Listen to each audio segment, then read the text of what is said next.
అనుకున్నారా మీరు? అంటే 11th ర్యాంక్ వస్తుందని అనుకున్నారా మీరు? కోరిగల్లు బిడ్డ ఇచ్చబోయిన సాయి శివాని 11వ ర్యాంకుతో అదరగొట్టింది. యూపీఎస్సీ ఫలితాల్లో వరంగల్ కు చెందిన ఇట్టబోయిన సాయి శివాని సత్తా చాటింది. ప్రణాళికతోనే సివిల్స్ లో 11వ ర్యాంక్ సాధించారని తెలిపారు వరంగల్ కు చెందిన సాయి శివాని. సో ఎక్కడ ట్రైనింగ్ తీసుకున్నారు మీరు? నేను సెల్ఫ్ ప్రిపరేషన్ చూస్ చేసుకున్నాను.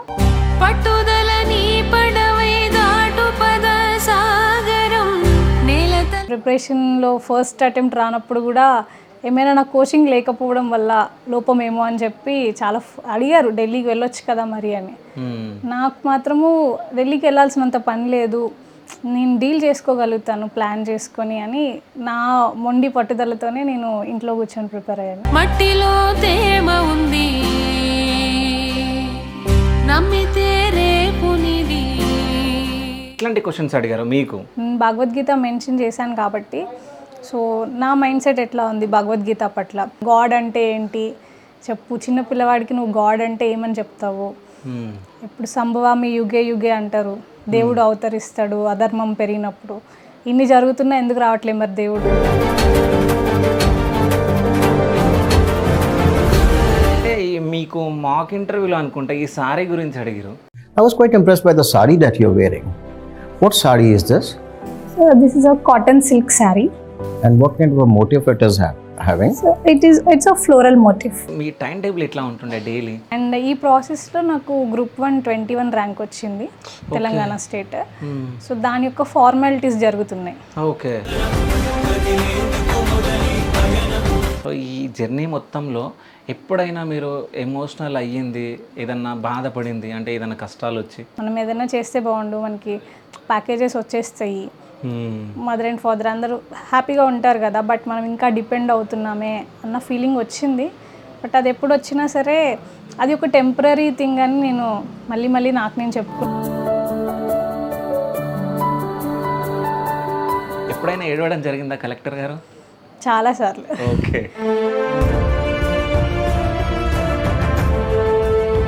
అప్పుడున్న ఎమోషనల్ స్టేట్స్కి నేను చాలాసార్లు ఏడ్చాను. ఓకే. బికాజ్ లోన్లీగా అనిపిస్తుంది జర్నీ. నాకు మా ఫ్యామిలీలో కానీ ఎవరైనా యూపీఎస్సీ జర్నీ చేసింది లేదు, సో నేనే ఫస్ట్.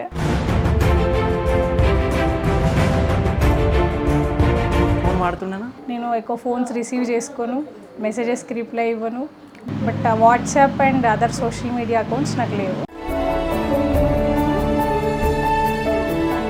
ఇప్పుడున్న యూత్కి మీరు ఏమైనా మెసేజ్ ఇవ్వమంటే మీరు ఏం మెసేజ్ ఇస్తారు? లైఫ్లో కొంచెం పెద్దది చేయాలని డ్రీమ్ చేయాలి, ఇది మనం ఇంతే అని ఎప్పుడు అనుకోవద్దు. సో యూత్కి నేను ఇదే చెప్పగలుగుతాను.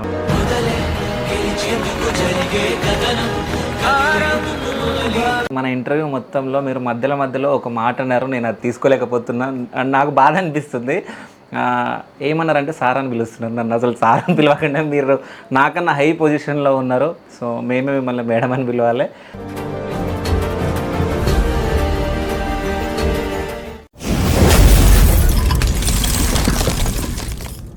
పర్సనల్ ఇంటర్వ్యూస్ కి మరియు వ్యాపార ప్రకటనల కొరకు సంప్రదించండి.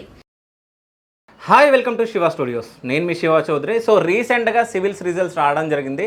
సో మన తెలంగాణ ముద్దుబిడ్డ, సో మట్టిలో మాణిక్యం, సో సాయి శివాని గారు 11th ర్యాంక్ రావడం జరిగింది. సో మేడంని మనం ఇంటర్వ్యూ చేయడానికి రావడం జరిగింది. సో నమస్తే మేడం. నమస్తే. ఎలా ఉన్నారు? చాలా బాగున్నాను. సో మొత్తానికి మా తెలంగాణ ఐఏఎస్ అయ్యారు మొత్తానికి. సో ఎట్లా అనిపిస్తుంది మీకు? ఫస్ట్ ఆఫ్ ఆల్ చాలా రిలీఫ్ అనిపిస్తుంది, ఎందుకంటే లాంగ్ ప్రాసెస్, చాలా years of hard work and dream. So ఇది సెకండ్ అటెంప్ట్లో కంప్లీట్ అయిందని చాలా హ్యాపీగా ఫీల్ అవుతున్నాను. ఓకే. సో ఇది సెకండ్ అటెంప్ట్ మీదే? ఎస్. సో అంటే ఫస్ట్ అటెంప్ట్లో అసలు ఏం జరిగింది? ఫస్ట్ అటెంప్ట్ నేను 2023లో ఇచ్చాను.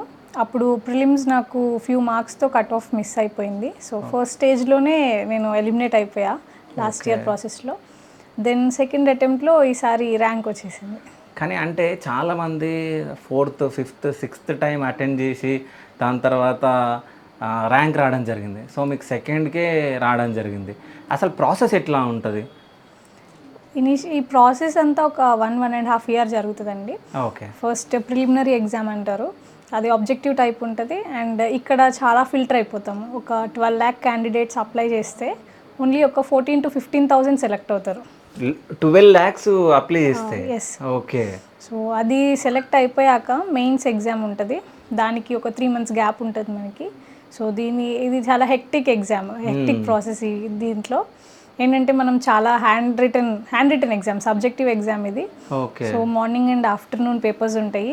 అలా వరుసగా ఎగ్జామే ఒక 7 days 8 days ఉంటుంది, మార్నింగ్ అండ్ ఆఫ్టర్నూన్. ఓకే. చాలా ఫిజికల్ అండ్ ఎమోషనల్ స్ట్రెంగ్త్ ఎక్కువ కావాలి ఈ ప్రాసెస్లో. దెన్ మెయిన్స్ క్వాలిఫై అయ్యాక అప్పుడు ఇంటర్వ్యూ కాల్ వస్తుంది మనకి. ఓకే. సో ఇంటర్వ్యూస్ మనకి జాన్ నుంచి స్టార్ట్ అయ్యి ఏప్రిల్ వరకు జరుగుతాయి. ఓకే. బోర్డులో మనకి 5 members ఉంటారు, chairperson and panel members. So interview కూడా పర్ఫామ్ చేశాక మెయిన్స్ అండ్ ఇంటర్వ్యూ మార్క్స్ మొత్తం కలిపేసి మనకు ఒక ర్యాంక్ లిస్ట్ ఇస్తారు. సో అట్లా ఆ ర్యాంక్ లిస్టే మన వచ్చింది. అయితే మీకు మాక్ ఇంటర్వ్యూలో అనుకుంటా ఈ సారీ గురించి అడిగారు. Yes sir. సో అంటే మీరు ఫ్రెండ్కి గిఫ్ట్ ఇవ్వడం జరిగిందని చెప్పేసి మాట్లాడడం జరిగింది. సో అంటే ఎట్లాంటి క్వశ్చన్స్ అడిగారు మీకు? నార్మల్గా అయితే మాక్స్ నుంచి కంపేర్ చేస్తే ఒరిజినల్ ఇంటర్వ్యూ చాలా డిఫరెంట్గా ఉంటుంది. ఓకే. మనం మాక్స్లో ఎంత సిమ్యులేట్ చేయడానికి ట్రై చేసినా సరే original interview is way beyond our imagination. Okay. And sari గురించి కానీ మన స్టేట్ గురించి కానీ క్వశ్చన్స్ అడుగుతారు. ఏంటి అంటే వాళ్ళకి మన పర్సనాలిటీ గురించి ప్రతి ఒక్కటి దే వాంట్ టు నో. అది మనము ఎంత బాగా చెప్పగలుగుతాము, వాళ్ళకి మన ఐడియాస్ కానీ మన పర్సనాలిటీ కానీ మన ఆన్సర్స్ ద్వారా ఎలా ప్రొజెక్ట్ చేస్తాం అన్నది చాలా ఇంపార్టెంట్. ఓకే. సో ఎట్లాంటి క్వశ్చన్స్ అడిగారు మిమ్మల్ని? మోస్ట్లీ మనకి డీటెయిల్డ్ అప్లికేషన్ ఫామ్ అని అంటాము. ఇంటర్వ్యూకి ముందు అది ఫిల్ చేస్తాం మనము. దాంట్లో మన అచీవ్మెంట్స్ కానీ హాబీస్ కానీ ఇట్లాంటివి మెన్షన్ చేస్తాము. సో మనకు సంబంధించిన ఇన్ఫర్మేషన్ అంతా వాళ్ళ దగ్గర ఉంటుంది. వాళ్ళు ఆ అప్లికేషన్ చూసి చాలా క్వశ్చన్స్ అడుగుతారు. ఓకే. ఫర్ ఎగ్జాంపుల్ నా అచీవ్మెంట్స్లో నేను district level Bhagavad Gita recitation competition గురించి మెన్షన్ చేశాను. ఓకే. సో అందువల్ల వాళ్ళకి భగవద్గీత గురించి చాలా ఇంట్రెస్టింగ్ క్వశ్చన్స్ అడిగారు చాలా వరకు. ఓకే. అండ్ వరంగల్ సిటీ యొక్క ప్రామినెన్స్ నేషన్ వైడ్ తెలుసు, ఓకే. దాని గురించి కూడా క్వశ్చన్స్ అడిగారు. అండ్ తెలంగాణ హ్యాండ్లూమ్స్ గురించి క్వశ్చన్స్ అడిగారు. ఇట్లా క్వశ్చన్స్ అన్నీ అడిగారు. అంటే కొన్ని డిఫరెంట్గా క్వశ్చన్స్ అడుగుతారంట. సో అట్లాంటి క్వశ్చన్స్ ఏమన్నా అంటే వాళ్ళు టెస్ట్ చేయడానికి ట్రై చేస్తారు క్యాండిడేట్ యొక్క ప్రెజెన్స్ ఆఫ్ మైండ్ ఏంటి, ఒక బ్యాలెన్స్డ్ వేలో వాళ్ళు ఆలోచిస్తారా లేదా, ఒక ఆఫీస్ ఆఫ్ పవర్ వాళ్ళ చేతిలో ఉంటే వాళ్ళు దాన్ని మిస్యూజ్ చేస్తారా లేకపోతే రెస్పాన్సిబుల్గా యూస్ చేస్తారా, ఇలాంటి కీ ఆస్పెక్ట్స్ మీద టెస్ట్ చేస్తారు. అండ్ ప్రతి క్వశ్చన్లో మన పర్సనాలిటీ తెలుసుకోవడానికి ట్రై చేస్తారు ఎక్కువగా. ఫర్ ఎగ్జాంపుల్ భగవద్గీత మెన్షన్ చేశాను కాబట్టి సో నా మైండ్ సెట్ ఎట్లా ఉంది భగవద్గీత పట్ల, అది నేను స్పిరిచువల్గా తీసుకుంటానా లేకపోతే ఎక్సెసివ్ రిలీజియన్ బేస్డ్ తీసుకుంటానా అన్నది టెస్ట్ చేశారు.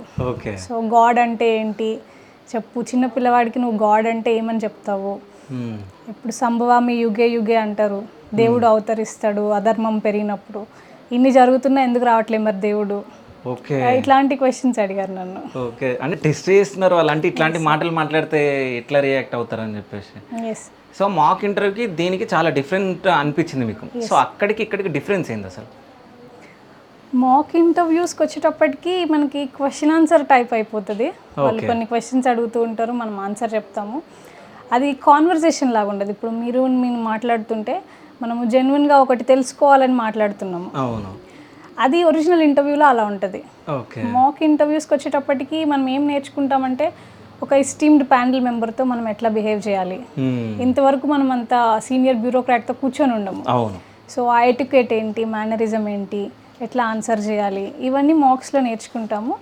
బట్ ఒరిజినల్ ఇంటర్వ్యూకి వచ్చేటప్పటికి వాళ్ళు ఒక పర్టికులర్ పాయింట్ మన అప్లికేషన్లో కానీ న్యూస్ ఈవెంట్స్ కానీ తీసుకొని దాని సెంటర్గా మనకి చైన్ ఆఫ్ క్వశ్చన్స్ అడుగుతూ ఉంటారు, లేయర్ బై లేయర్ మన మైండ్ సెట్ ఎట్లా ఉంది అని. వాళ్ళు బ్యూరోక్రసీకి ఈ క్యాండిడేట్ ఎంతవరకు పనికొస్తుంది ఆర్ పనికొస్తాడు ఇట్లాంటివి చెక్ చేస్తారు. ఓకే. సో ఎక్కడ ట్రైనింగ్ తీసుకున్నారు మీరు? నేను సెల్ఫ్ ప్రిపరేషన్ చూస్ చేసుకున్నాను. ఆల్రెడీ చిన్నప్పటి నుంచి మా ఫ్యామిలీ అంతా ఢిల్లీకి వెళ్ళమని చాలా చెప్పారు. ప్రిపరేషన్లో ఫస్ట్ అటెంప్ట్ రానప్పుడు కూడా ఏమైనా నాకు కోచింగ్ లేకపోవడం వల్ల లోపమేమో అని చెప్పి చాలా అడిగారు, ఢిల్లీకి వెళ్ళొచ్చు కదా మరి అని. నాకు మాత్రము ఢిల్లీకి వెళ్ళాల్సినంత పని లేదు, నేను డీల్ చేసుకోగలుగుతాను ప్లాన్ చేసుకొని అని నా మొండి పట్టుదలతోనే నేను ఇంట్లో కూర్చొని ప్రిపేర్ అయ్యాను. ఓకే. అసలు అంటే ఎంతోమంది ఎన్నో సంవత్సరాలు ఇన్స్టిట్యూట్కి వెళ్ళి అంటే ఇయర్స్ కష్టపడి అయినా కానీ వాళ్ళకి ర్యాంక్స్ రావు. అట్లాంటిది అంటే మీ ప్రిపరేషన్ ప్లాన్ ఎట్లా ఉండే అసలు? అంటే మీకు ఎప్పుడు అనిపించింది ఐఏఎస్ అవ్వాలి నేను అని చెప్పేసి? యాక్చువల్లీ చిన్నప్పటి నుంచి నాకు ఈ కళ ఉండేది. ఈవెన్ 10th కూడా కాదు, 5th or 6th క్లాస్ నుంచి నాకు ఒక ఐఏఎస్ అవ్వాలని ఉండేది. ఓకే. అంటే ఆ ఏజ్లో ఐఏఎస్ అంటే తెలుసా మీకు? తెలుసండి. చిన్నప్పటి నుంచి మా డాడీ అబ్రివేషన్స్ కానీ జనరల్ నాలెడ్జ్ క్వశ్చన్స్ కానీ నన్ను అడుగుతుండేవారు. సో దానివల్ల నాకు ఐఏఎస్ అంటే ఇండియన్ అడ్మినిస్ట్రేటివ్ సర్వీస్ ఆఫీసర్ అవ్వాలి అనేది స్ట్రాంగ్గా ఉంది. బట్ దాని నిటిగ్రిటీస్ ఏంటి, ప్రొసీజర్ ఎట్లా ఉంటుంది, ఎగ్జామ్ ఉంటుంది అనేది మాత్రం నాకు తెలియదు. Okay. So with time 10th class వచ్చిన తర్వాత, ఆ తర్వాత ఇంజనీరింగ్ అయిపోయాక ఈ మీన్ వైల్ నేను కొంచెం తెలుసుకున్నాను. ఓకే. దీనికి ఇట్లా ఒక ఎగ్జామ్ ఉంటుంది, మనం రాయాల్సి ఉంటుంది అని చెప్పి.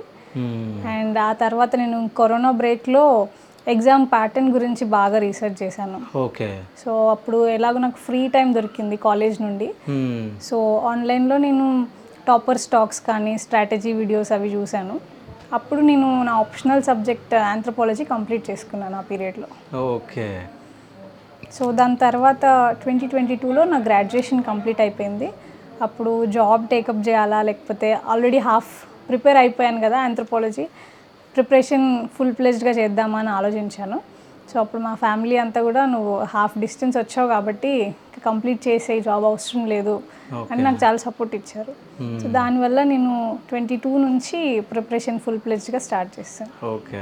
సో అంటే మీ టైం టేబుల్ ఎట్లా ఉంటుండే డైలీ? ఒక డిసిప్లిన్ రొటీన్ అనేది అయితే నేను బిలీవ్ చేస్తాను. ఓకే. సో దానికోసము నేను ఎవ్రీడే వేకప్ టైం కానీ స్లీపింగ్ టైం కానీ కాన్స్టెంట్ ఉండేది. అది బర్త్డే అయినా, సండే అయినా, ఫెస్టివల్ అయినా అది మారేది కాదు. ఓకే. సో మార్నింగ్ 5 AM అంటే 10 కాస్ట్ 5 AM లేచేదాన్ని. And early morning previous day ఒక రివిజన్ చేసేదాన్ని. ఓకే. ఆ తర్వాత కొంచెము freshing up and yoga, meditation ఇలాంటివి చేశాక మళ్ళీ ఒక డైలీ ఒక 3-4 స్లాట్స్ పెట్టుకునేదాన్ని. ఒక్కొక్క స్లాట్ 2.5-3 hours అట్లాగా. ఓకే. అండ్ ఆఫ్టర్నూన్ కొంచెం న్యాప్ అట్లా ఒక 1/2 hour. ఓకే. అండ్ ఈవినింగ్ కొంచెం బ్రేక్. ఇలా చేసి నైట్ న్యూస్ ఏమైనా ఇంపార్టెంట్ ఉంటే కవర్ చేసి 10:30 PM కంతా వైండ్ అప్ చేసేదాన్ని. ఓకే. సో డైలీ ఎన్ని అవర్స్? అండ్ మోస్ట్లీ నాకు చదువుకోవడం తప్పించి వేరే పని ఏం చేసేదాన్ని కాదు నేను.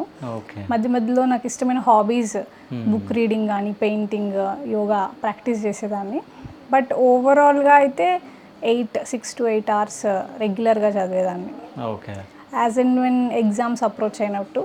అండ్ మీకు చెప్పినట్టు మెయిన్స్ ఛాలెంజింగ్గా ఉంటుంది. సో మెయిన్స్ అప్పుడు ఈజీలీ 14 to 15 hours స్ట్రెచ్ అయిపోతుంది. ఈవెన్ దెన్ వర్క్స్ కంప్లీట్ అవ్వవు కూడా డైలీ అంత పెట్టినా సరే. సో అట్లా ఎగ్జామ్ డిమాండ్ బట్టి నంబర్ ఆఫ్ అవర్స్ మారిపోతూ ఉంటుంది. ఓకే. సో మొత్తం ప్రిపరేషన్ మొత్తం ఇంట్లోనే? ఎస్. సో నేను ఎక్కడో మీ విజువల్స్ నేను చూసా, అంటే మొత్తం మీద ఒక చార్ట్ ఉంది, చార్ట్లో మొత్తం మీరు రాసుకున్నారు. సో ఇదంతా మీరే ప్రిపరేషన్ అంటే డైలీ ఏం చేయాలనేది రాస్తుండేనా? అంటే డైలీ ఒక ప్లానర్ ఉంటుంది సార్. ఓకే. ప్లానర్లో ఇప్పుడు బిఫోర్ నైట్ నేను ప్లాన్ చేసుకుంటాను రేపు ఏ టాపిక్స్ కంప్లీట్ చేయాలి ఏంటి అని. సో అవి కంప్లీట్ చేసుకున్న తర్వాత టార్గెట్స్ పెట్టుకుంటా, ఈ వీక్ ఏం చేయాలి, నెక్స్ట్ మంత్ వరకు నేను ఏవేవి కంప్లీట్ చేయాలి అని. సో అవన్నీ నేను వాల్కి స్టిక్ చేసుకుంటాను. అట్లాగే ఏమైనా టెస్ట్ రాసినా సరే దాంట్లో నా మిస్టేక్ ఏరియాస్ ఏంటి అవన్నీ పాయింట్అవుట్ చేసుకొని నేను స్టిక్ చేసుకునేదాన్ని. సో దట్ నేను చూసినప్పుడు నాకు కాన్స్టెంట్గా నా మైండ్లో ఉంటాయి, ఇవి నేను గుర్తుపెట్టుకోవాలి, నెక్స్ట్ టైం రిపీట్ చేయొద్దు అని. సో అట్లా నేను వాల్కి అంతా స్టిక్ చేసుకునేదాన్ని. ఓకే. అంటే ఇప్పుడు ఐఏఎస్కి ప్రిపేర్ అవ్వాలంటే అన్ని సబ్జెక్ట్స్ గురించి రీసెర్చ్ చేయాలి, ఇవన్నీ చేయాలి. ఒక్కోసారి మీరు రీసెర్చ్ చేసినా కూడా అంటే మీకు దొరకంది, తెలియంది ఏదైనా ఉంటే మీరు ఎవరిని అప్రోచ్ అవుతుండే? ఇప్పుడు ఇంటర్నెట్ వచ్చాక మనకి ఇన్ఫర్మేషన్కి ఏం కొదవలేదు. సో నాకు ఏదైనా టాపిక్ అర్థం అవ్వకపోయినా, దాని గురించి ఇన్ఫర్మేషన్ లేకపోయినా గూగుల్ చేయడం కానీ, యూట్యూబ్ యూస్ చేయడము, ఇట్లా ఆన్లైన్ రిసోర్సెస్ని ఎఫెక్టివ్గా యూస్ చేసుకున్నాను. Okay. So first time attempt చేసినప్పుడు మీరు సో అంటే రాకపోయేసరికి ఏమైనా ఫీల్ అయ్యారా మీరు?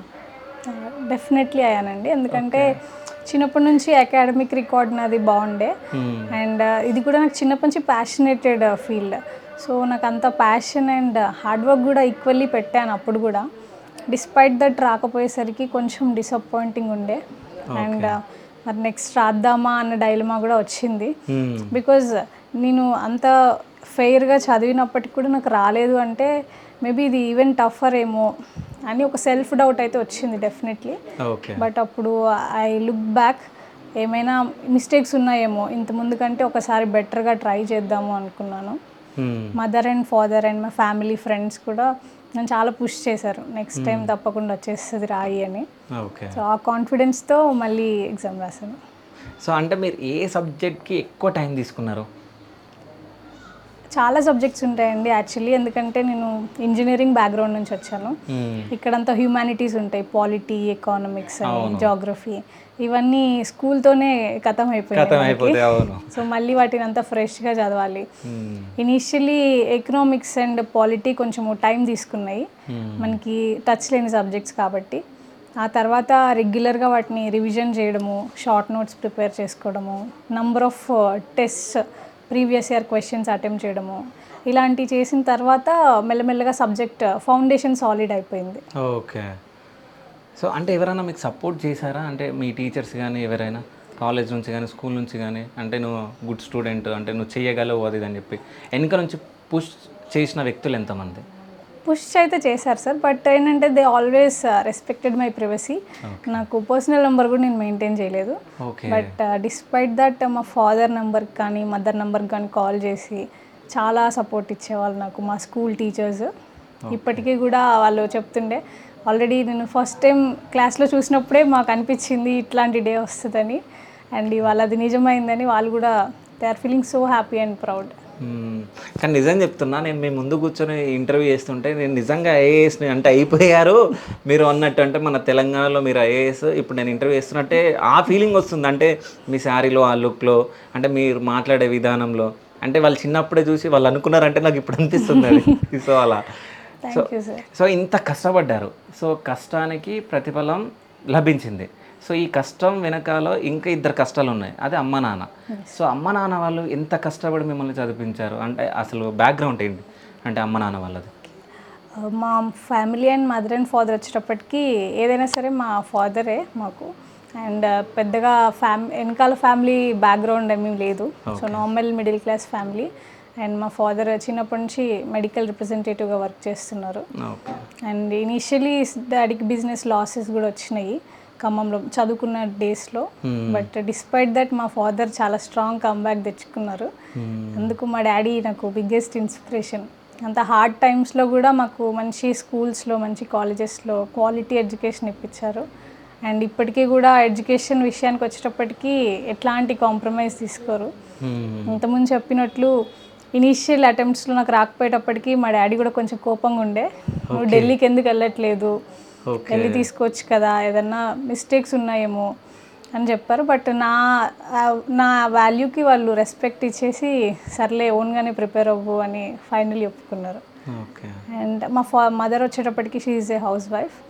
చిన్నప్పటి నుంచి కూడా మా మమ్మీ మా కోసమే ఎట్లాంటి సోషల్ గ్యాదరింగ్స్ కానీ అటు ఇటు తిరగడం కానీ ఏమీ చేయలేదు.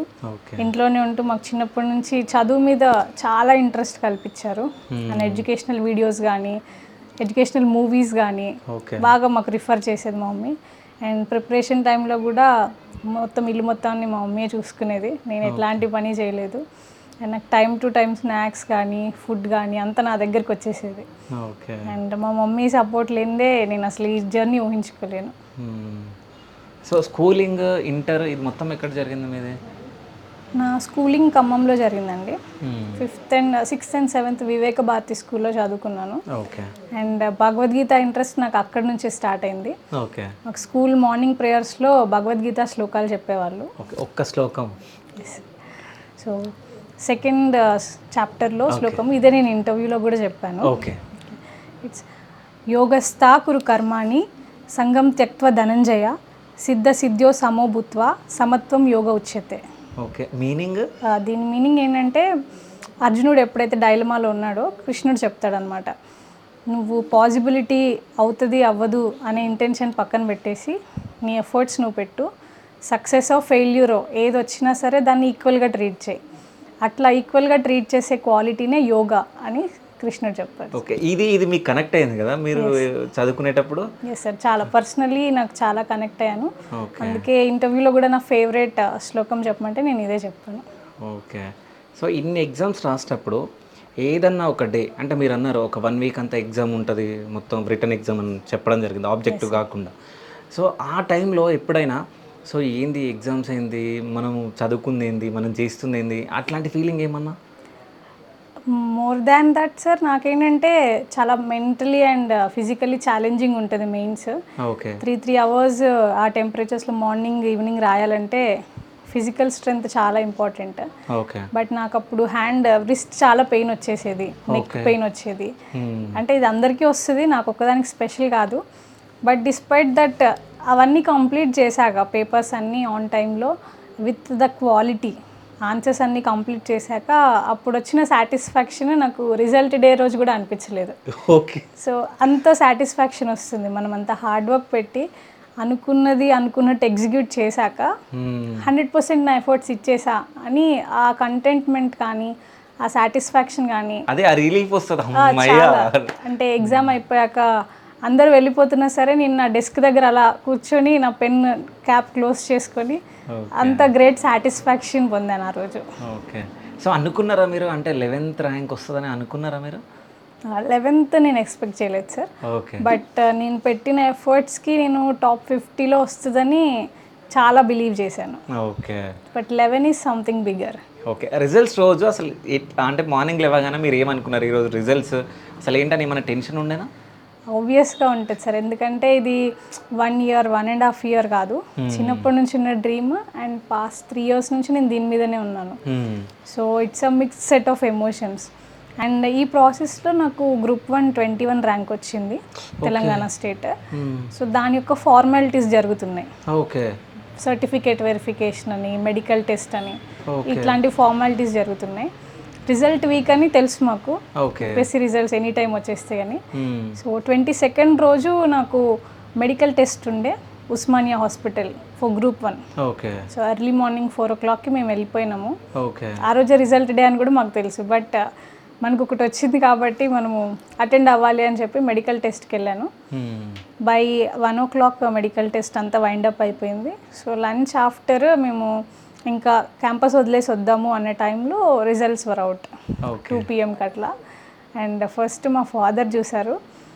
ఈసారి రిజల్ట్ నేను చూడడం కంటే నాకే వచ్చి చెప్తున్నారు అందరూ. ఓకే అందరు చెప్పాక నేను అప్పుడు లిస్ట్ ఓపెన్ చేసి నా నేమ్ చూసుకున్నాను. ఆ తర్వాత మళ్ళీ దాన్ని ఫేక్ పీడిఎఫ్ మరి ఒరిజినల్ పీడిఎఫ్ ఇంకేదైనా ఉందా అని కూడా ఎంక్వైరీ చేశాను. ఓకే బట్ ఫైనల్లీ ఇంకా కాల్స్ వస్తూ ఉన్నాయి. 11th ర్యాంక్ అని తెలిసింది. అప్పుడు మా ఫాదర్ నా పక్కనే ఉన్నారు. సో కొంచెం ఎమోషనల్ అండ్ హ్యాపీ మూమెంట్, అది హ్యాపీ టీయర్స్ వచ్చేసినాయి. మా ఫాదర్ యొక్క డ్రీమ్ ఇది, అది నిజం చేసినందుకు నాకు చాలా హ్యాపీగా అనిపించింది. కానీ మీరు చెప్తుంటే నాకు గూస్ బంప్స్ వస్తున్నాయి. సో ఇప్పుడు గ్రూప్ 1 జాబ్ కూడా మీకు రావడం జరిగింది. సో మరి దాన్ని ఎట్లా? అంటే actually sir UPSC exam cycle జరుగుతున్నప్పుడే సైమల్టేనియస్గా గ్రూప్ 1 జరుగుతుంది. ఓకే గ్రూప్ 1 ప్రిలిమ్స్ రాశాక 1 week తర్వాత యూపీఎస్సీ ప్రిలిమ్స్ జరిగింది. ఓకే సో అప్పుడు 2 వచ్చేసాయి. తర్వాత యూపీఎస్సీ మెయిన్స్ కంప్లీట్ అయ్యాక 20 days తర్వాత గ్రూప్ 1 మెయిన్స్ జరిగింది. సో అదొక కాన్స్టెంట్ సైకిల్ లాగా అయిపోయింది. అండ్ ఫైనల్ రిజల్ట్స్ వచ్చాక హ్యాపీగా ఫీల్ అయ్యాను. ఉగాదికి ర్యాంక్ తెలిసింది 21 ర్యాంక్ అని, even before UPSC results. Okay చాలా హ్యాపీగా అనిపించింది. సో అంటే గ్రూప్ 1లో ఏ జాబ్ అసలు అది? డిప్యూటీ కలెక్టర్ రోల్ వచ్చేస్తుంది అని చెప్పారు 21 ర్యాంక్కి. ఓకే బట్ ఇంకా అలాట్మెంట్ అయితే జరగలేదు. Formalities certificate verification and medical test జరుగుతున్నాయి. 28కి జడ్జ్మెంట్ ఉంది హైకోర్టులో. సో జడ్జ్మెంట్ వచ్చేసిన తర్వాత అలాట్మెంట్ అంతా ఇచ్చేస్తారని చెప్పారు. ఓకే సో ఇప్పుడు అటు సైడ్ ఏం వెళ్ళారు కదా ఇప్పుడు. లేదు. సో ఇప్పుడు మొత్తం ట్రైనింగ్కి వెళ్ళిపోతారు.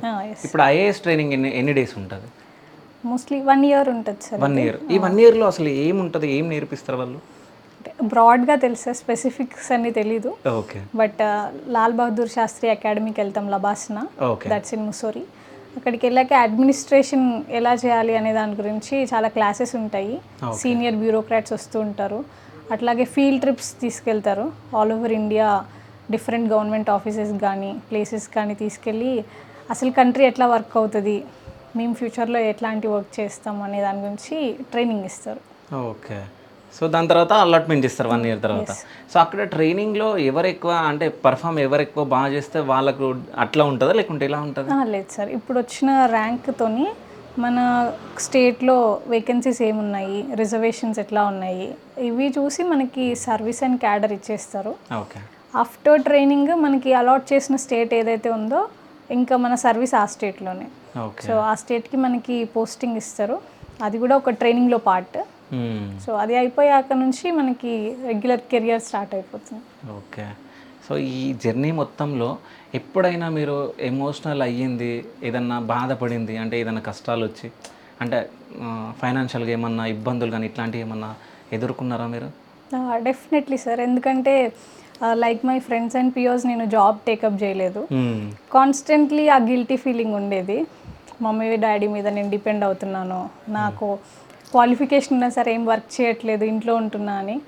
అండ్ చుట్టుపక్కల వాళ్ళు కూడా సమ్టైమ్స్ అంటారు ఏదైనా ఒకటి చేసుకోవచ్చు కదా, ఖాళీగా ఉంటున్నా అనేది తెలుసు, బట్ ఇంట్లో నేను ఈక్వల్ అంటే more than the number of hours వాళ్ళు చేసినంత నేను చేస్తాను ఇంట్లో, బట్ ఇంట్లో ఉంటున్నా అనే ఫీలింగ్. అంటే బయటి వాళ్ళకి తెలియదు కదా మనం ఇంట్లో ఏం చేస్తున్నాం అనేది. ఎగ్జాక్ట్లీ.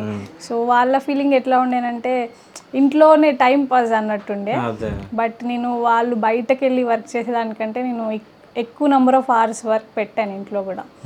సో కొంచెం కొంచెం డెఫినెట్లీ అప్పుడప్పుడు అనిపించుండే మనం ఏదైనా చేస్తే బాగుండు, మనకి ప్యాకేజెస్ వచ్చేస్తాయి, మదర్ అండ్ ఫాదర్ అందరూ హ్యాపీగా ఉంటారు కదా, బట్ మనం ఇంకా డిపెండ్ అవుతున్నామే అన్న ఫీలింగ్ వచ్చింది. బట్ అది ఎప్పుడు వచ్చినా సరే అది ఒక టెంపరీ థింగ్ అని నేను మళ్ళీ నాకు నేను చెప్పుకున్నాను. ఒక జాబ్ చేస్తే నాకు ఒక పర్టికులర్ సాటిస్ఫాక్షన్ వస్తుందేమో, కానీ చిన్నప్పటి నుంచి ఉన్న నా డ్రీమ్ని నేను ఇప్పుడు ఈ ఏజ్లో సాక్రిఫైస్ చేస్తే నేను లైఫ్ లాంగ్ రిగ్రెట్ అవుతాను అని నాకు అనిపించింది. సో అందుకే ఎంత టెంప్టేషన్స్ ఉన్నా సరే జాబ్ చేయాలని నేను అవన్నీ రెసిస్ట్ చేసుకొని ప్రిపరేషన్కి ఫుల్ టైం ఇచ్చేసాను. ఓకే. ఎప్పుడైనా ఏడవడం జరిగిందా కలెక్టర్ గారు? చాలాసార్లు. ఓకే. అంటే ఐ ఫీల్ దట్ మనకి హ్యూమన్స్కి ఉన్న న్యాచురల్ ఎమోషన్స్ అవి. మనకి రెగ్యులర్ సిచ్యువేషన్స్ ప్రతిరోజు ఒకలాగా ఉండదు, ఇవాళ ఉన్న ఈ సక్సెస్ రేపు ఈ రకంగా ఉండకపోవచ్చు. సో ఇది అన్సర్టనిటీ ఉంటుంది. భగవద్గీతలో కూడా చెప్పినట్టు సక్సెస్ అండ్ ఫెయిల్యూర్ని ఈక్వల్ అమౌంట్లో తీసుకోవాలి మనము. సక్సెస్ వచ్చింది కదా అని యారగెన్స్ కానీ, ఫెయిల్యూర్ వచ్చిందని డిప్రెస్ అయిపోవడం కానీ ఇట్లాంటివి లేకుండా ఒక బ్యాలెన్స్డ్ మైండ్తో వెళ్ళాలి. బట్ డెఫినెట్లీ అప్పుడున్న ఎమోషనల్ స్టేట్స్కి నేను చాలాసార్లు ఏడ్చాను, బికాజ్ లోన్లీగా అనిపిస్తుంది జర్నీ. నాకు మా ఫ్యామిలీలో కానీ ఎవరైనా యూపీఎస్సీ జర్నీ చేసింది లేదు, సో నేనే ఫస్ట్, చెప్పేవాళ్ళు కూడా ఎక్కువ లేరు. ఎమోషనల్ సపోర్ట్ అయితే ఇచ్చారు family and friends, but journey అనేది చాలా పర్సనల్. మనము రెగ్యులర్గా స్టడీ టేబుల్ దగ్గర మనతో మనమే టైం స్పెండ్ చేస్తాము. సో నెంబర్ ఆఫ్ టైమ్స్ ఏడ్చాను, బట్ ఏడ్చిన ప్రతిసారి నేను కాన్ఫిడెన్స్ ఇచ్చుకున్నాను, సమ్డే ఇవన్నీ ప్రూవ్ అయిపోతాయి, it is all worth it అని నేను స్ట్రాంగ్గా చెప్పుకున్నాను. ఓకే. సో ఇప్పుడు మీరు ఐఏఎస్ అయిన తర్వాత అసలు మీరు ఏమేమి చేయాలనుకుంటున్నారు, అంటే మీ ఫోకస్ మొత్తం దేనిపైన? సర్వీసెస్లోకి రావాలన్న డ్రీమ్ ఏంటంటే సొసైటీలో ఏదైనా చేంజ్ తీసుకురావాలని. మనకి India is a developing country, చాలా ప్రాబ్లమ్స్ ఉన్నాయి, ప్రాబ్లమ్స్తో పాటు ప్రోగ్రెస్ కూడా ఉంది వేరియస్ ఫీల్డ్స్లో. ఒకప్పుడున్న ప్రాబ్లమ్స్ ఇప్పుడు లేవు, అండ్ ఇంకా ముందు ఇంకా చాలా చేయాలి. సో దానికి IAS officers are the backbone. So ఆ పొజిషన్లో ఉన్నప్పుడు నా వల్ల అయినంత నేను ఇన్నోవేషన్ తీసుకురావాలి, హెల్త్ కేర్ అండ్ ఎడ్యుకేషన్లో చేంజెస్ తీసుకురావాలి, అండ్ కలెక్టర్ లాగా అండ్ అదర్ ఎగ్జిక్యూటివ్ పొజిషన్స్లో నేను చక్కటి రోల్ తీసుకురావాలి. అండ్ సీనియర్ బ్యూరోక్రాట్గా నాకు పొజిషన్ వచ్చినప్పుడు ఏదైనా ఇంపార్టెంట్ పాలసీ మేకింగ్లో నా ఇన్పుట్స్ ఇవ్వాలని అనుకుంటున్నాను. సో అంటే మన ఇండియాలో ఎడ్యుకేషన్, హెల్త్ అసలు చాలా వెనుకబడి ఉన్నాయి, సో వాటి గురించి ఏం చెప్తారు మీరు? ఇక్కడ ఇష్యూ ఏంటంటే India is a large country, population wise కూడా మనం పెద్ద కంట్రీ. సో గవర్నమెంట్ రోల్ అన్నది ఎంత చేసినప్పటికి కూడా కొన్ని డ్రాబ్యాక్స్ ఉంటూ ఉంటాయి. ప్రైవేట్ సెక్టర్ మన దగ్గర హెల్త్ అండ్ ఎడ్యుకేషన్ చాలా ఎక్కువైపోయినాయి, బట్ మన సొసైటీలో పూర్ పీపుల్ ఎక్కువ. సో వాళ్ళకి సర్వీసెస్ అన్నీ అందాలి అంటే గవర్నమెంట్ యొక్క ఇన్ఫ్రాస్ట్రక్చర్ హెల్త్లో కానీ ఎడ్యుకేషన్లో కానీ చాలా రోబస్ట్గా ఉండాలి.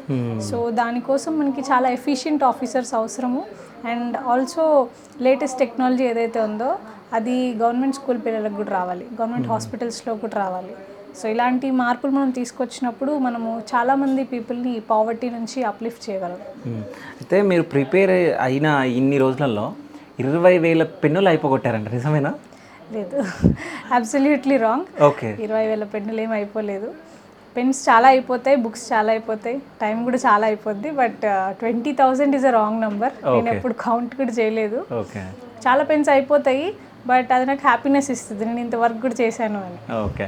సో అంటే ఇంటర్వ్యూ మధ్యలో అంటే మేడంకి వేరే వర్క్ ఉంటే వెళ్ళేసి వచ్చారు. సో నేను మీ స్టడీ రూమ్కి వెళ్తే మొత్తం వాల్స్ పైన మొత్తం అన్నీ రాసున్నాయి. అంటే డ్రీమ్ బిగ్ అయితే అసలు ఏమేమి ఉంటాయి అనేది కూడా ఉంది. సో అంటే స్వెట్, బ్లడ్ ఇవన్నీ అని చెప్పేసి ఉంది. సో అది దాంతోపాటు ఇంకా చాలా కొటేషన్స్ ఉన్నాయి. సో అవన్నీ ఎందుకు రాసుకున్నారు? అవన్నీ ఓవర్ నైట్లో రాసుకున్నవి అయితే కాదు. అవును, లాంగ్ డ్యూరేషన్లో నేను ఒక పర్సనల్ జర్నీ కాబట్టి నాట్ జస్ట్ అది నేను కష్టపడి చదవలేదు, ఇష్టపడి చదువుకున్నాను. రోజుకో కొత్త విషయం తెలుస్తూ ఉండేది. ఇంత పెద్ద కంట్రీ ఎట్లా వర్క్ అవుతుంది, మనకి ఏం ఛాలెంజెస్ ఉన్నాయి, మనం ఇంటర్నేషనల్గా మనము గ్లోబల్ పవర్ ఎట్లా అవ్వాలి ఇండియా, ఇలాంటివి చాలా తెలుసుకునేదాన్ని. సో ప్రతిరోజు నాకు ఎంపవరింగ్గా అనిపించేది, కొత్త తెలుసుకుంటున్నాను అని. అండ్ దాంతోపాటు నా పర్సనాలిటీ డెవలప్మెంట్ని రిఫ్లెక్ట్ అయ్యేటట్టు నేను చాలా కొటేషన్స్ నుంచి కూడా మోటివేషన్ తీసుకున్నాను. ఓకే. మీ బెస్ట్ ఫ్రెండ్స్ ఎవరు? నా బెస్ట్ ఫ్రెండ్స్ ఉన్నారు కాలేజ్లో. ఓకే. వాళ్ళు ఇప్పటికి కూడా నాకు చాలా క్లోజ్. 3-4 ఫ్రెండ్స్ ఉన్నారు. నవ్య, ప్రియదర్శిని, ఓకే, అర్చన, హిబా. సో ఇట్లాంటి ఫ్రెండ్స్ ఉన్నారు నాకు. ప్రఖ్యాత్, వీళ్ళు నాకు చాలా సపోర్టివ్గా ఉన్నారు. ఇంకా school friends like Deepak. I extend my heart felt gratitude. ఎందుకంటే నేను ఎక్కువ ఫోన్స్ రిసీవ్ చేసుకోను, మెసేజెస్కి రిప్లై ఇవ్వను. బట్ ఇంత జరిగినప్పటికీ నా మీద ఎప్పుడు కంప్లైంట్స్ లేవు వాళ్ళకి. నేను ఎప్పుడు ఒక్కసారి వాళ్ళకి పింగ్ చేసినా సరే వాళ్ళు నాతో మాట్లాడి, అసలు హార్ట్లో ఏది లేకుండా నాతో ఓపెన్గా మాట్లాడి నాకు ఎప్పుడు బూస్టప్ ఇచ్చేవాళ్ళు. అండ్ ఈరోజు నా ర్యాంక్ని వాళ్ళ ర్యాంక్ లాగా హ్యాపీగా ఫీల్ అవుతున్నారు. మీరు ఫోన్ వాడుతుండేనా? అంటే నా దగ్గర ఒక పర్సనల్ బేసిక్ స్మార్ట్ ఫోన్ అయితే ఉంది. ఓకే. అండ్ ల్యాప్టాప్ ఉంది. సో ఇంటర్నెట్ యూస్ చేశాను నేను ఎక్స్టెన్సివ్గా, టెలిగ్రామ్ గ్రూప్స్ కానీ, యూట్యూబ్లో, గూగుల్లో. But WhatsApp and other social media accounts నాకు లేవు. అండ్ ఏదైనా కాల్ చేయాలి అనుకుంటే మదర్ నంబర్ నుంచి నేను కాల్ చేసేదాన్ని. ఓకే. సో మూవీస్ చూడడము తప్పకుండా, ఎందుకంటే 3 years మనము కాన్స్టెంట్గా 24 hours ఎప్పుడు చదవలేదు. ఎవరైనా అలా చెప్పినా సరే అది రాంగ్. బికాజ్ మనము హ్యూమన్స్, మనకు కొన్ని లిమిటేషన్స్ ఉంటాయి, కొన్ని రెస్పాన్సిబిలిటీస్ ఉంటాయి మధ్యలో. సో నేను మూవీస్ చూశాను, నాకు మూవీస్ చాలా ఇష్టము. అండ్ రీసెంట్లీ నేను చావా మూవీ కూడా చూశాను. ఓకే. అండ్ మూవీస్ ఏంటంటే సొసైటీని రిఫ్లెక్ట్ చేసే మూవీస్ నాకు ఎక్కువ ఇష్టం. మూవీస్ లైక్ జై భీమ్ కానీ, లాపతా లేడీస్, ఇట్లాంటి మూవీస్ నేను టైం దొరికినప్పుడు చూసేదాన్ని. అండ్ ఇట్లాంటి మూవీస్ చూడడం వల్ల నాకు ఇంకొంచెము ఇన్స్పిరేషన్ కూడా దొరికేది. సో ఇప్పుడున్న ప్రజెంట్ యూత్ పైన మీరు ఏం మాట్లాడతారు? ప్రజెంట్ ఇప్పుడు యూత్ మొత్తం అసలు ఈ జనరేషన్ మొత్తం చాలా చేంజ్ ఉంది మొత్తం చాలా. సో దానిపైన మీరు ఏం మాట్లాడతారు? ఇది బోత్ సైడ్స్ అండి. ఇది ఒక సైడ్ నుంచి చూస్తే టెక్నాలజికలీ సుపీరియర్, వాళ్ళకి ఉన్నంత టెక్నాలజికల్ నాలెడ్జ్ లేదు. అండ్ అదర్ సైడ్ నుంచి చూస్తుంటే టెక్నాలజీకి స్లేవ్ లాగా మారిపోతున్నారు. ఇది చాలా వరీసం. ఎందుకంటే డే అండ్ నైట్ యూట్యూబ్లో కానీ, ఇన్స్టాగ్రామ్లో టైం పాస్ అయిపోతుంది. ఒక పర్టికులర్ గోల్ లేకుండా ఫ్లోలో వెళ్ళిపోవడం లాంటివి చేస్తున్నారు. సో ఇది కొంచెం బాధగా అనిపిస్తుంది. ఎందుకంటే వాళ్ళకున్న టెక్నాలజికల్ నాలెడ్జ్తో, వాళ్ళకున్న ఇన్నోవేషన్తో వాళ్ళు ఏదైనా స్పెసిఫిక్ గోల్ ఫిక్స్ చేసుకొని కష్టపడితే బాగా సాధిస్తారు. సో ఎవరైనా సరే లైఫ్లో కొంచెం పెద్దది చేయాలని డ్రీమ్ చేయాలి. ఇది మనం ఇంతే అని ఎప్పుడు అనుకోవద్దు. సో యూత్కి నేను ఇదే చెప్పగలుగుతాను. ఓకే. సో చాలామంది అంటే ఇప్పుడు విదేశాలలో ఉన్న వాళ్ళు చాలామంది చీరలు కట్టుకోవడానికి వాళ్ళు ఎక్కువ మక్కువ చూపిస్తున్నారు. కానీ మన భారతదేశంలో పుట్టిన మహిళలు చాలామంది అంటే డిఫరెంట్ డ్రెస్సులు వేసుకుంటూ ఉన్నారు. అసలు చీర గురించి గొప్పతనం మీరు ఏం చెప్పగలరు? No offence to other kind of costumes, but Indian culture, మన శారీ అన్నది 6 yards ఆఫ్ ఎలిగెన్స్. అది బ్యూటీ కాదు, ఎలిగెన్స్ అండ్ గ్రేస్. ఈవెన్ ఇంటర్వ్యూకి కూడా మేము డ్రెస్ వేసుకునే ఆపర్చునిటీ ఉన్నా సరే వీ వేర్ శారీ. ఎందుకంటే శారీ ఒక డిగ్నిఫైడ్ లుక్ ఇస్తుంది, ఎలిగెంట్ లుక్ ఇస్తుంది. అండ్ ఇండియన్ కల్చర్ చాలా గ్రేట్. సో మనం ఫారినర్స్ కూడా అడ్మైర్ చేస్తున్నారు అంటే there is something in it. మనము మన కల్చర్ని ఎక్కువగా అప్రిషియేట్ చేయకపోయినా పర్లేదు, బట్ దాన్ని డిగ్రేడ్ అయితే చేయకూడదు. సో అది చెప్తాను. ఓకే. సో ఇట్లాంటి క్వశ్చన్స్ ఏమన్నా అడిగారా మిమ్మల్ని ఇంటర్వ్యూలో? హ్యాండ్లూమ్స్ గురించి అడిగారు. తెలంగాణ హ్యాండ్లూమ్స్కి ఫేమస్ కాబట్టి. ఓకే. అండ్ ఏదైనా శారీ ఉంటే శారీ డీటెయిల్స్ కానీ, దానికి ఏమన్నా GI ట్యాగ్ ఉందా, ఎందుకు ఫేమస్, ఏ ఏరియాలో ఎక్కువ చేస్తారు, ఇట్లాంటివి అడిగారు. ఓకే. సో ఫైనల్గా ఇప్పుడున్న యూత్కి మీరు ఏమైనా మెసేజ్ ఇవ్వమంటే మీరు ఏం మెసేజ్ ఇస్తారు? మీ అమ్మ నాన్న గురించి ఫైనల్గా ఏం చెప్తారు? యూత్కి నేను ఐ డోంట్ థింక్ నేను ఒక మెసేజ్ ఇవ్వగలుగుతానని, బట్ ఒకవేళ ఇవ్వాలి అంటే మాత్రము లిమిటేషన్స్ పెట్టుకోవద్దు మైండ్లో. నా లైఫ్ ఇంతే, ఇట్లానే ఉంటుంది, ఫ్లోలో వెళ్ళిపోతా అనే కాన్సెప్ట్ వద్దు. ఏదో ఒకటి డ్రీమ్ పెద్దగా ఉండాలి. సివిల్ సర్వీసెస్ కాదు, చాలా ఉన్నాయి లైఫ్లో చేయడానికి. ఏదైనా సరే డ్రీమ్ మాత్రం పెద్దగా ఉండాలి, లిమిట్ చేసుకోవద్దు.